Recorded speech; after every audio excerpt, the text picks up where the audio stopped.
If a wrestler had the opportunity to make a living from the sport, he would absolutely do it. I'm talking full-time salary and benefits. Since there's no professional wrestling league, the only route to really go down and make money is becoming a coach at a university or becoming a senior level athlete and landing a bunch of scholarships. And even then, you're not guaranteed to make a living that's good enough to support your family or even yourself. But a lot of this changed in July of 2021 when the NCAA passed an interim NIL rule, which allows athletes to benefit off their name, image, and likeness. This meant that all college athletes could make legitimate, real money without being penalized by the NCAA. This was historic. And as soon as the rule dropped, we saw college athletes making deals left and right. In wrestling specifically, Minnesota's Gable Steveson signed tons of endorsement deals, his biggest with the WWE, and that was reportedly one of the biggest in all of college sports at the time. Spencer Lee had signed deals with Barstool Sports, Ironside Apparel, and Rudis Plus. He even had his own signature series on the platform. It seemed that Penn State's Roman Bravo Young was signing all sorts of deals endorsing local businesses, and most recently, Yanni Diakomahalis even announced his own wrestling shoe with Spartan Apparel. These athletes are able to promote products and services through their massive social media following. For example, an ad read would be something like this. I'm thrilled to have Mint Mobile as a partner in today's video. You may know them from their fantastic Ryan Reynolds commercials. But did you know they offer premium wireless for as low as $15 a month? The best part is you don't have to sacrifice any coverage, data, or speed in order to get that price. They're built on the nation's largest 5G network and keep costs low because they sell directly to you online, cutting out retail stores and salespeople. For me, this is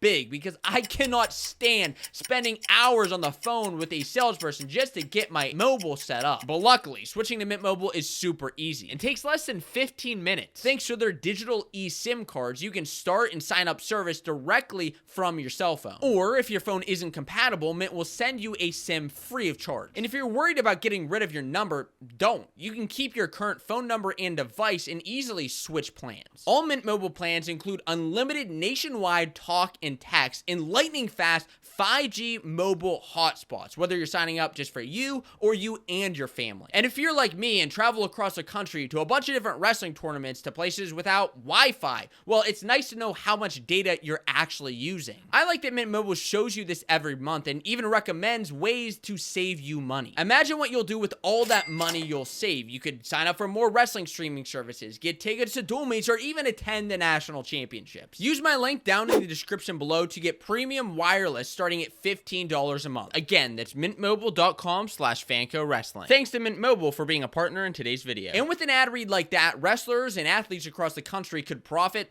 big time. While all of this sounds great on paper, what are the downsides of NIL? Are we seeing effects on it currently in college wrestling? Could it affect college recruiting? And is it harming smaller programs? At the end of the day, could NIL kill college wrestling? And we will be getting into all of that. But first, I want to clarify that moving forward, all of this is just opinions of mine and the teams, but they are important questions to ask. And before we go any further, I want to hear from you. Is NIL good or bad? Drop a comment below to let me know because I want to make sure this is an open discussion. What's the exact wording of the rule? Well, like I said earlier, this is just an interim rule, meaning that there is no federal legislation passed yet. This means that changes could occur if it passes through Congress, and NIL laws actually vary from state to state, but one thing is very consistent. Schools absolutely cannot use NIL offers to affect recruiting. This essentially keeps the pay-to-play situation at large, things that we've seen in other major sports programs across football, basketball, lacrosse, etc., etc. What this means is the schools can't say, hey, come on to this school and we'll give you like $250,000 a year, or we'll give you a brand new Ferrari, or hey, we'll give your family a bunch of free iPads. No, that was and still is illegal. But rumors have spread across our sport that certain recruits and transfers were getting huge sums of money to come compete for certain programs. Last year on Flow Wrestling Radio Live, they discussed rumors that Real Woods was getting offered a $100,000 deal to compete for the Iowa Hawkeyes. Popping up a little bit in wrestling, there's 10 schools with wrestling that have collectives. You know, when you set up rules, sometimes you're not going to realize all the outcomes of said rules. This feels like, let's put some money together so we get the best athletes or keep the best athletes. James Kratz from NJ.com reported that NIL deals played a huge part in Nick Soriano transferring to Michigan, despite him having trained all summer with Arizona State. And most recently, Pat Minio of the Wrestling Room reported that Bernie Truow was offered a $250,000 deal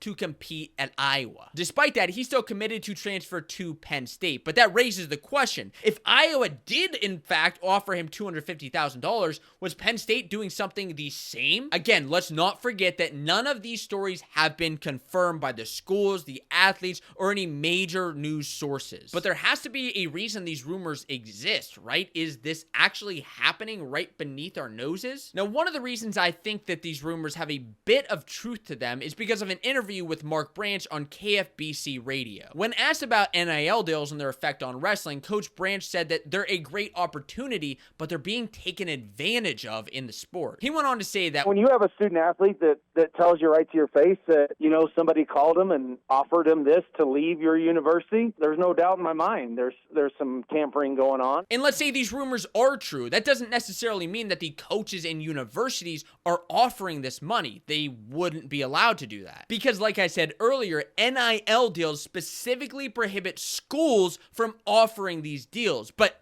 what about other people, such as big donors? I mean, look at Ohio State's high-end Jennings wrestling facility that was largely paid for by donors. And I'm not just calling out Ohio State. A lot of these programs are getting these top-of-the-line facilities thanks in part to their donors. These are donors from large universities with lots of money that just want to see their program succeed. So what's to say that donors aren't taking advantage of these NIL deals in order to get them to compete at their alma mater? It's as simple as, hey, come down to my business like once a month and I'll pay you 10 grand. It's whatever the going rate is. And honestly, with the social media age, that is thousands of dollars. It's incredibly difficult to put an actual cap in a number on that. And on top of that, there's no denying that the transfer portal has been a bit more active in the NIL era. With being able to profit with NIL and the additional one-time transfer rule, guys are able to go really wherever they want and wherever the money is. So not only is money a factor, but now guys are not being penalized for transferring schools, and nor should they be. But does that mean schools are abusing this for recruiting purposes? And what does this mean for smaller programs who simply don't have the resources to keep up? I mean, schools like App State, West Virginia, Oregon State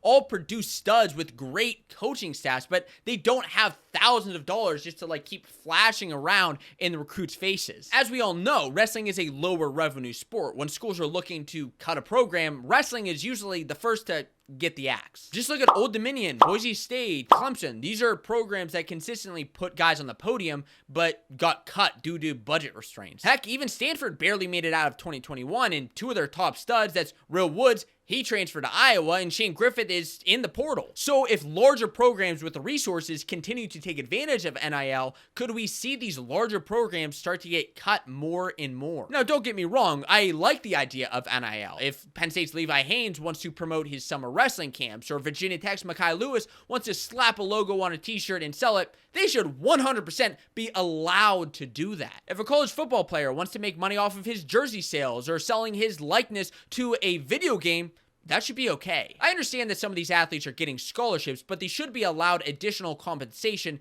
if they work for it. And let's be realistic. It's not like a lot of these programs are landing these big deals that are going to make them rich. Again, it's not like wrestling is football or basketball. Where I do start to worry a bit is when programs start to take advantage of these loopholes. I don't think it's all on them. They're using the rules to their advantage, but should we be worried that these larger schools are the only ones really benefiting from everything? I don't blame the big schools for taking advantage of this. A lot of the responsibility falls on the NCAA. It's excellent that athletes can benefit from their name, image, and likeness. I was so happy when this came into effect, but the NCAA just shot this out willy-nilly with no rules, completely vague, completely gray, and no real parameters. And even if they were to fix it now, has the damage already been done? Are small schools suffering from losing their top athletes? Heck, exposure from even one All-American is huge, and when those All-Americans go and transfer to another bigger school with more resources, it's a big detriment. If I'm a wrestler, I'm probably going where the money is, but if only the top wrestlers are at the top schools with the top amount of money,